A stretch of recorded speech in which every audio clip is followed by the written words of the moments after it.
स्वागत है आपका मार्केट्स के महारथी में और हमारे साथ अब जुड़ रहे हैं Devang Mehta Spark Capital Private Wealth से। Good morning sir. आप सब बताएं कि जिस तरह डोमेस्टिक क्यूज़ में जो है अच्छी डेवलपमेंट आ रही है, जिस तरह फेस्टिव सीजन भी देखने मिल रहा है 22 तारीख से, तो जो है एक्साइटमेंट भी देखने मिल रहा है। आज बजाज हाउसिंग माफ़ करिएगा बजाज फाइनेंस में अच्छी मूवमेंट आ रही है। Consumer space, consumer financing space पे भी डेवलपमेंट आ रहा है। तो शुरुआत करते हैं हमारे डोमेस्टिक क्यूज़ से। ग्लोबल क्यूज़ पे तो थोड़ी देर में मानसी भी बात करने वाली है, लेकिन सवाल पहले उठता है कि हमारा जो स्ट्रेंथ है कंजम्पशन स्पेस पे, फेस्टिव सीजन पे, ये स्पेस आप कैसे देख रहे हो? और ऑफ कोर्स अब एनबीएफसीज और बैंकिंग स्पेस में भी जो है हलचल चल रही है स्टॉक्स में। तो ज़रा बताएं सर, ये पूरा कंजम्पशन और फाइनेंसिंग एज अ स्पेस अब कैसा लग रहा है आपको? तो इनफैक्ट गुड मॉर्निंग आपको और आपके व्यूवर्स को। मुझे ऐसा लग रहा है कि बहुत दिन के बाद मार्केट में स्लाइटली एक जो अपमूव आना शुरू हुआ है। लास्ट 7-8 दिन से मार्केट थोड़ा पॉजिटिवली बिहेव कर रहा है, और उसका एक कारण है कि लास्ट 3-4 महीने में जो पॉजिटिव घटनाएं हुई है ये सब आई थिंक कंजम्पशन की ओर पॉइंट आउट कर रही है।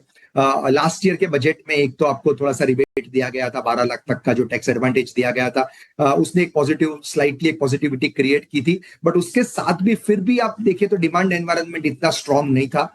लेकिन ये साल अगर आप देखें तो जिस तरह से मॉनसून फेज आउट हुआ है पूरे इंडिया में, एक ये पॉजिटिव है। इन्फ्लेशन जिस तरह से नीचे आया है, आरबीआई जिस तरह से एक तो लिक्विडिटी मार्केट में लिक्विडिटी को रिलीज किया है, सीआरआर को कट किया था, और बार बार आपने देखा कि इंटरेस्ट रेट्स भी जो है, जो रेपो रेट, उनको भी कट किया गया है। आई थिंक ये सबसे एक लिक्विडिटी सुधरी है, और इसके ऊपर जो सोने पे सुहागा है, वो जो फेस्टिव सीजन के लिए और हमेशा के लिए जो जीएसटी रैशनलाइजेशन की बातें हो रही थी, उसको भी एक अंजाम दिया गया है। और आज 5% और 18% ये दो ही टैक्स स्लैब्स है, और ऑफकोर्स 40% जो सिन टैक्स का मामला है, ये भी एक क्लैरिटी आ गई है। 22 तारीख से ये फेस्टिव सीजन जो नवरात्रि शुरू हो रहा है, तब से ये भी इंप्लीमेंटेशन हो रहा है। और मुझे लग रहा है कि एक पॉजिटिविटी क्रिएट हुई है। कुछ लोगों ने अपना डिमांड को डिफर किया था लास्ट 15-20 दिन में, वो भी एक पेंट अप डिमांड आएगा फेस्टिव सीजन को देखते हुए।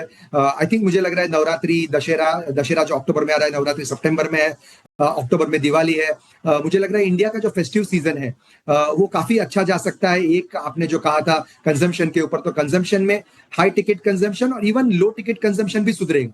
राइट फ्रॉम बिस्किट से लेके बहुत सारी छोटी चीजों पे भी जो रिलैक्सेशन दिया गया है, आई थिंक इससे ग्रामेज बढ़ेगा, इससे लोग अपना नेचुरली अपना कंजम्पशन भी बढ़ता ही है, और कंपनी के मार्जिन वगैरह भी इंप्रूव होते हैं। तो I think corporate sector, consumer सबके लिए एक ही अच्छा है। सेकेंड मोस्ट इंपॉर्टेंट थिंग अगर आप कहे तो बैंक्स और एनबीएफसी की जो आपने बात करी, फाइनेंशियल इंस्टीट्यूशंस की, इनमें इनके लिए भी एक पॉजिटिव है, क्योंकि अगर डिमांड आई इकोनॉमी में, अगर कंजम्पशन डिमांड आई तो नेचुरली कैपेक्स डिमांड भी आएगी। राइट, अगर कैपेक्स डिमांड आएगी तो लोगों को लगेगा लेंडिंग, लोगों को पैसा लेना पड़ेगा, बोरो करना पड़ेगा। तो ये भी एक पॉजिटिविटी है। और बजाज फाइनेंस, बजाज फिनसर्व जिनकी आप बात कर रहे थे, उस तरह की कंपनीज जो कंजम्पशन ओरिएंटेड यूनिवर्स से लिंक्ड है, अगर आपका फेस्टिव डिमांड ज्यादा बढ़ता है और बाद में भी डिमांड अच्छा रहता है, तो इन कंपनीज को बेनिफिट होता है। तो yes, I think consumption, credit growth related themes काफी हद तक पॉजिटिव होने लगे।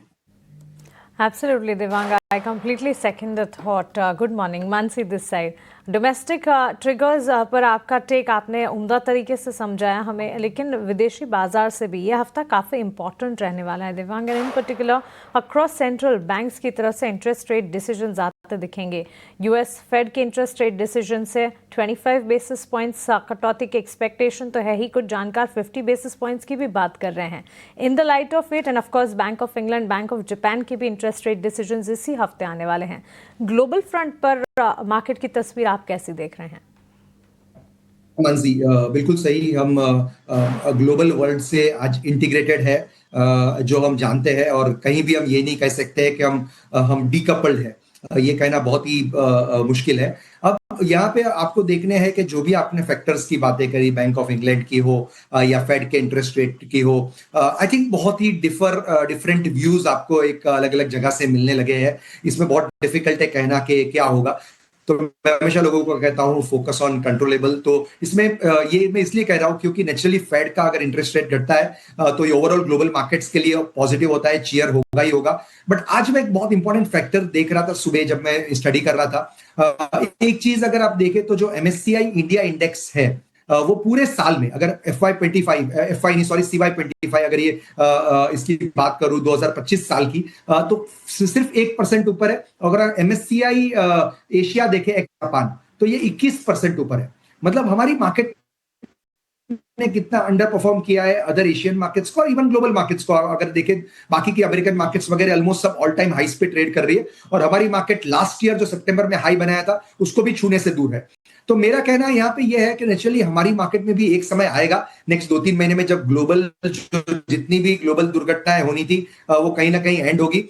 रुपी भी आपने देखा है कि कमजोर होते जा रहा है। कहीं ना कहीं एक लिमिट आएगी जहां एफआईआई का फ्लोज शुरू होगा और इंडिया की जो अट्रैक्टिवनेस है in terms of not only consumption but already in terms of macroeconomic stability बोलिए, डिप्लोमेसी बोलिए, आई थिंक ये सब फैक्टर्स आएंगे और अर्निंग्स ग्रोथ भी कहीं ना कहीं बॉटम आउट होते हुए दिखेगा। तो ग्लोबल संकेत नेचुरली आपने बिल्कुल सही सवाल पूछा, coming back to the question, global संकेत पे एक नजर रखनी पड़ेगी। बट मेरे हिसाब से इंडिया काफी स्ट्रॉन्ग इमर्ज हो रहा है। हो सकता है नेक्स्ट 2-3 महीने का कंसोलिडेशन और हो बाजार में, लेकिन मुझे लग रहा है this the long term health of the market.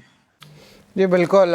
थोड़ी देर पहले देवांग सर डोमेस्टिक कंजम्पशन और फाइनेंसिंग के लिए के भी बुलिश थे और अब देखिए ग्लोबल क्यूज में भी जो है बुलिशनेस आ रहा है। एफआईज भी जो है लौटने का जो है ऑफ कोर्स अपमूव कोशिश करेंगे। थोड़े से एफआई शॉर्ट्स भी कम हुए हैं लास्ट वीक देखा गया तो ऑफ कोर्स भारत में जो है एफआई फ्लोज पॉजिटिव भी आए थे अगर डॉलर बेसिस पे देखा जाए तो। वो मैंने जो है नंबर्स कंपेयर किए और कोरिया और चाइना के फ्लोज थोड़े कम भी हुए। पिछले 11-12 हफ्ते से कोरिया और चाइना में फ्लोज भी ज़्यादा बढ़ रहे थे। तो डोमेस्टिक और ग्लोबल क्यूज जो है अगले 2 से 3 महीने में जो है भारत के लिए पॉजिटिव रहेगा। लेकिन थोड़ा ग्रैनुलर चलते हैं, थोड़ा नीचे और आते हैं। सवाल एक हमेशा पूछा जाता है कि प्राइवेट कैपेक्स कब पिकअप होगा। और अब देखिए थोड़े से रेट रिडक्शन जो जीएसटी की भी वो भी धीरे धीरे करके आ रही है। इंटरेस्ट रेट कट सिनेरियो है। आप कह सकते हैं बड़े बड़े रेटिंग एजेंसीज इंडिया को अपग्रेड करें पर वो फैक्टर इन बाजार के मूवमेंट नहीं हो रहा है। क्या लगता है आपको प्राइवेट कैपेक्स अब पिकअप हो सकता है अक्टूबर नवंबर से? और ऑफ कोर्स देखा जाए तो बैलेंस शीट्स भी उतने लिवरेज नहीं है। तो देवांग सर ज़रा बताएं प्राइवेट कैपेक्स का रिवाइवल थीम अगर पिकअप होता है तो इंफ्रा कैपिटल गुड्स इंटरेस्टिंग लगेगा? आई थिंक ये जो थीम है लास्ट 2-3 साल से अगर आप देखें तो मैं प्राइवेट कैपेक्स और पब्लिक कैपेक्स को अगर मैं एक साथ में मिश्रण करके बताऊं तो बहुत टाइम से आपने देखा होगा आपका infrastructure, capital goods, engineering, manufacturing, power, renewables, defence, railways, इसको मैं एक पार्ट गिनता हूं, एक हिस्सा गिनता हूं। जो पास्ट में लास्ट 5-7 साल पहले बात करें तो इंडिया सिर्फ कंजम्पशन, आईटी, फार्मा यही सब चलता था। लास्ट 25 साल भी अगर आप पिकअप कर ले तो बीएफएसआई, कंजम्पशन, आईटी ये सब चलता था। लेकिन आज मुझे ऐसा लग रहा है कि एक टाइम आया है जहां पे पब्लिक कैपिटल एक्सपेंडिचर गवर्नमेंट ने लास्ट 10-12 साल में जो भी अपना खर्चा किया है इंफ्रास्ट्रक्चर पे या जो भी हो, रोडवेज, पोर्टवेज, हाईवेज, एयरवेज, ये सब के जो भी उन्होंने अपना सुधार किया है उनका एक डेफिनेटली एक फल देखने मिल रहा है। अब इसमें प्राइवेट सेक्टर बीच बीच में कैपेक्स करता है, सडनली वो हॉल्ट पे भी आ जाता है। हमने देखा है 3-4 बार फॉल स्टार्ट हुआ और फिर वापस वो थोड़ा स्टॉप हो गया। मेरे को डिसाइसिवली ऐसा लगने लगा है कि अब यहाँ पे अगर कंजम्पशन पिकअप होता है, अगर थोड़ा सा क्रेडिट ग्रोथ पिकअप होता है तो नेचुरली ये कैपेक्स को बेनिफिट करेगा क्योंकि गवर्नमेंट ने अपनी साइड से इंफ्रा क्रिएशन, लॉजिस्टिक्स, ये वो थोड़ा सा ईज ऑफ डूइंग बिजनेस भी हुआ है। अगर इसको थोड़ा और इस पे रिफॉर्म्स किए जाए तो मुझे लग रहा है यस डेफिनेटली प्राइवेट सेक्टर भी अनलिश कर सकता है। डेफिनेटली वो ज्यादा और क्रेडिट ग्रोथ ले सकता है इंडस्ट्री से और अपना बोरोइंग कर सकता है और अपने प्लांट्स एक्सपांड कर रहे हैं। आपने बिल्कुल एक सही चीज बताई कि बैलेंस शीट्स भी इतनी लिवरेज नहीं है, काफी डिलीवरेज बैलेंस शीट्स है कॉर्पोरेट सेक्टर की और बैंक्स की भी बैलेंस शीट काफी क्लीन है। तो क्या एक नई साइकिल में हम जा सकते हैं? मुझे लग रहा है सूनर देन लेटर, कमेंट करना डिफिकल्ट होगा लेकिन हम फेजेस में सुन रहे हैं। हमारी बहुत सारी ऐसी कंपनी से जिनसे बात होती है वो कहते हैं कि नहीं, हम धीरे धीरे प्राइवेट सेक्टर का कैपेक्स हम भी बढ़ा रहे हैं, हमारा कैपेक्स हम बढ़ा रहे हैं और मुझे लग रहा है काफी कंपनीज इन्फ्लेक्शन पॉइंट पे कैपेक्स करने का। तो I think I will be more positive than negative here.